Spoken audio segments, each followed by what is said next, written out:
नमस्कार। World news में आज अमेरिका और ईरान के बीच बातचीत से पहले ही बात बिगड़ती दिख रही है।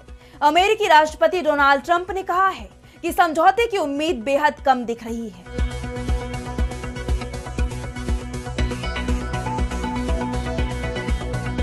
मिडिल ईस्ट में तनाव बढ़ रहा है और ट्रंप के बयान इस तनाव को और बढ़ा रही हैं। अब उन्होंने एक और एयरक्राफ्ट कैरियर को मिडिल ईस्ट भेजने का आदेश दे दिया है। ट्रंप का दावा है कि बातचीत नहीं हुई तो हमें इसकी जरूरत पड़ सकती है। वहीं ईरान ने भी साफ कह दिया है कि भरोसा तो उसे भी अमेरिका पर नहीं है, इसलिए वो भी जंग के लिए तैयार है, लेकिन बातचीत से वो अभी भी पीछे नहीं हट रहा है। पीछे तो डोनाल्ड ट्रंप हटते दिखाई दे रही हैं। इसके बाद सवाल उठ रहे हैं कि क्या ईरान पर हमला करेगा अमेरिका, या फिर बातचीत के जरिए ही ईरान के परमाणु कार्यक्रम पर बन जाएगी बात। इस पर हम करेंगे विस्तार से चर्चा, लेकिन आइए जरा उन खबरों को भी देख लें जिन पर आगे होगी बात। बांग्लादेश में चुनाव नतीजे आने के बाद नई सरकार बनाने की कोशिशें हुई शुरू। बीएनपी चीफ तारिक रहमान होंगे नए प्रधानमंत्री। चुनाव में जमात के प्रदर्शन ने भारत की बढ़ाई चिंता। इमरान खान के साथ सेना और सरकार की डील की खबर। जल्द ही जेल से रिहा हो सकते हैं इमरान खान। इलाज के नाम पर देश से किए जाएंगे निर्वासित। जापान और चीन के बीच बढ़ा तनाव। चीनी जहाज पर जापान ने किया कब्जा। जहाज के कैप्टन को किया गिरफ्तार।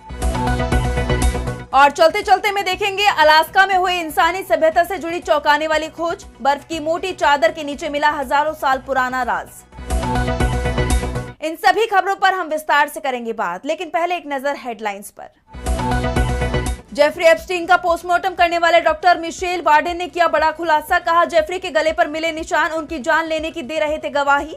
दबाव में बनाई गई पीएम रिपोर्ट। नेपाल में फिर उठी राजशाही की मांग। सड़कों पर उतरे पूर्व नरेश ज्ञानेंद्र शाह के समर्थक। काठमांडू में फिर गूंजा राजा वापस लाओ का नारा। निखिल गुप्ता ने अमेरिकी अदालत में जुर्म किया कबूल। कहा न्यूयॉर्क में गुरपतवंत सिंह पन्नू की जान लेने की रची थी साजिश। पन्नू के पास है अमेरिका और कनाडा की दोहरी नागरिकता। रूस और यूक्रेन के बीच तीसरे दौरे की बैठक की तस्वीर हुई साफ। 17-18 फरवरी को स्विट्जरलैंड के जिनेवा शहर में होगी बैठक। ट्रंप का दावा जेलेंस्की चाहेंगे तो ही निकलेगा बैठक का नतीजा। अमेरिका और ईरान के बीच बातचीत की खबरें आ रही थी कि अचानक ही अमेरिकी राष्ट्रपति डोनाल्ड ट्रंप ने बड़ा फैसला ले लिया है। ट्रंप का यह फैसला बेहद चौंकाने वाला है, क्योंकि अब उन्होंने अमेरिका के सबसे बड़े aircraft carrier USS Gerald R Ford को भी ईरान की तरफ रवाना कर दिया है। अभी तक ये कैरेबियन सागर में तैनात था। वेनेजुएला पर पिछले दिनों अमेरिका ने जब हमला किया था और राष्ट्रपति निकोलस मादुरो को गिरफ्तार किया, उस अभियान में यूएसएस जेराल्ड आर फोर्ड ने महत्वपूर्ण भूमिका निभाई थी और अब इसे अरब सागर की तरफ मूव करवाया गया है, जहां पहले से ही अमेरिका का एक aircraft carrier USS Abraham Lincoln Iran की घेराबंदी के लिए ओमान सागर में तैनात है। अब दूसरे एयरक्राफ्ट कैरियर का ईरान की तरफ बढ़ना जंग के संकेत दे रहा है। वैसे ये भी माना जा रहा है कि डोनाल्ड ट्रंप को ये एहसास हो गया है कि ईरान के साथ जंग अगर होती है तो ये आसान होने वाली नहीं है, इसलिए अमेरिका लंबी जंग की तैयारी कर रहा है। सैटेलाइट तस्वीरों में भी एक खुलासा हो चुका है कि अमेरिका ने मिडिल ईस्ट में अपने सैन्य अड्डों पर मजबूत किलेबंदी शुरू कर दी है।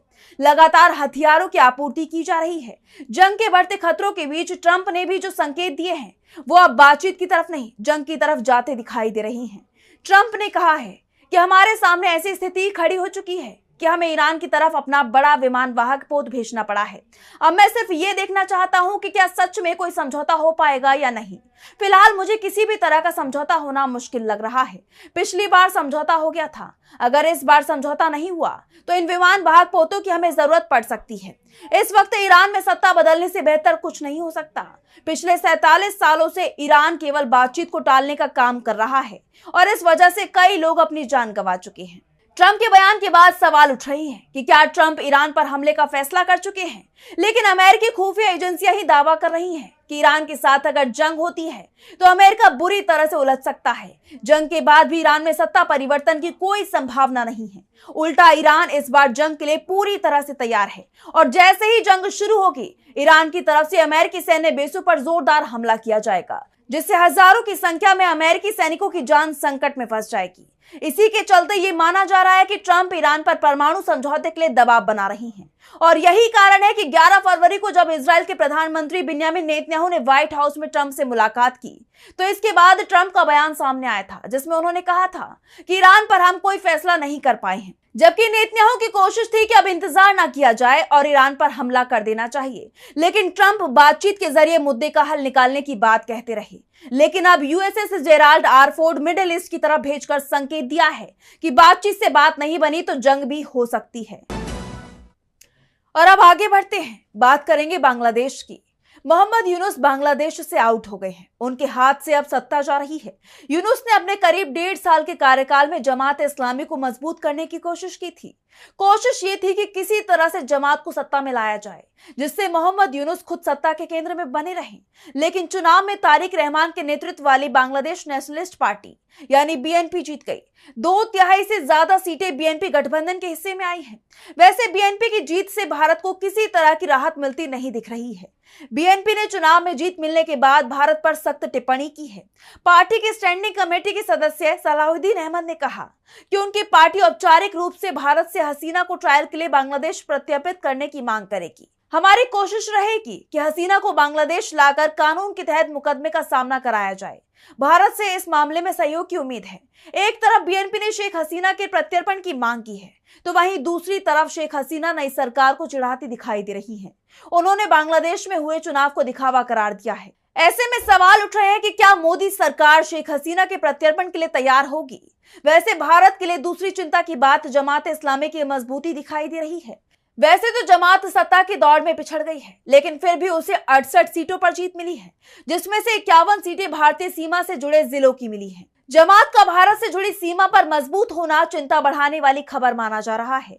खासकर पश्चिम बंगाल, असम, मेघालय, त्रिपुरा के लिए चिंताजनक स्थिति बन सकती है।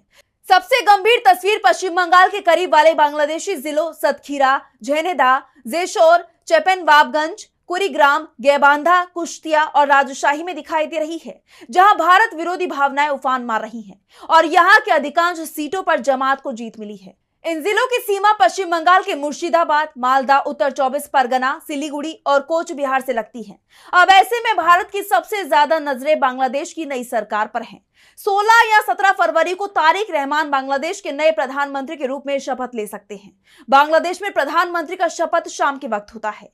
वैसे इस बार भी शाम को ही ये शपथ ग्रहण होगा, ये तय माना जा रहा है। बांग्लादेश में हुए चुनाव के जो नतीजे सामने आए हैं, उसमें बीएनपी के गठबंधन को 210 सीटों पर जीत मिली है, जबकि जमात इस्लामी के गठबंधन को 70 सीटें मिली हैं। 17 सीटें निर्दलीय और अन्य के हिस्से में आई हैं, जबकि 3 सीटों के नतीजे अभी घोषित नहीं किए गए हैं। अब आगे बढ़ते हैं और बात करेंगे पाकिस्तान की। पाकिस्तान के पूर्व प्रधानमंत्री इमरान खान करीब 2.5 साल से जेल में बंद हैं। इमरान खान की तरफ से कई बार ये कहा गया है कि उन्हें जेल से बाहर निकालने का प्रस्ताव दिया गया है, लेकिन शर्त रखी गई है कि वो देश छोड़कर चले जाएं। इमरान लगातार ये दावा करते रहे हैं कि वो इस शर्त को मंजूर नहीं करेंगे, जान दे देंगे लेकिन देश नहीं छोड़ेंगे।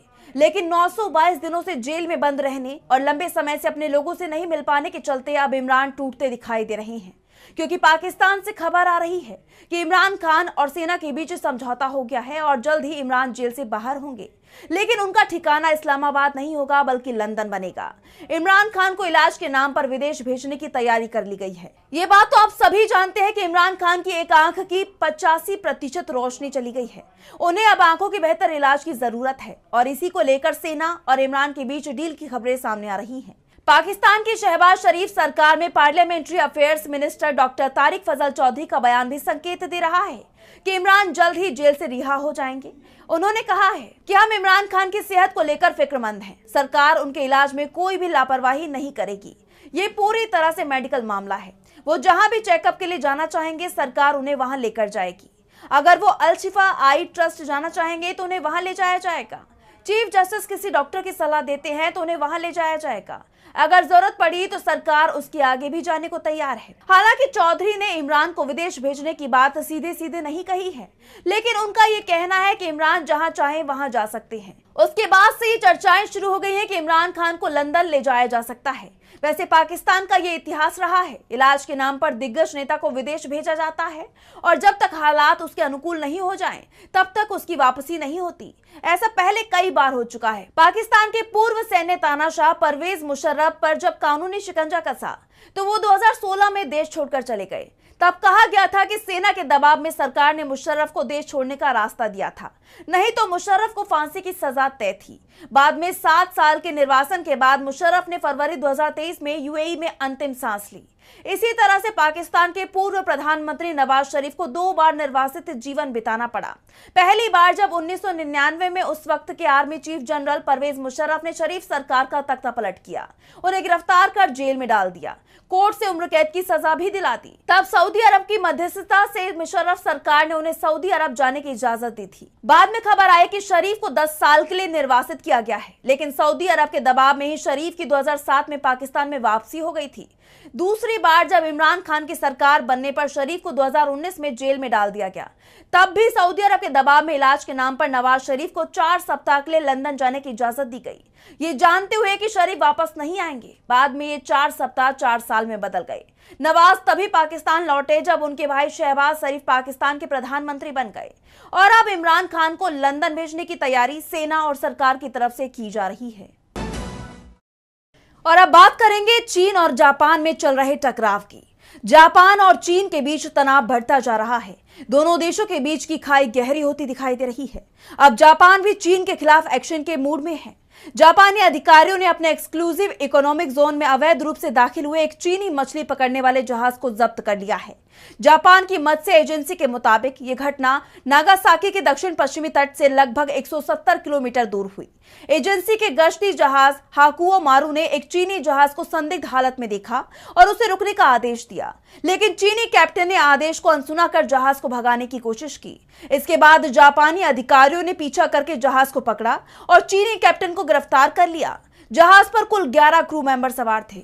इस घटना पर जापान के chief cabinet secretary Minoru Kihara का बयान सामने आया है।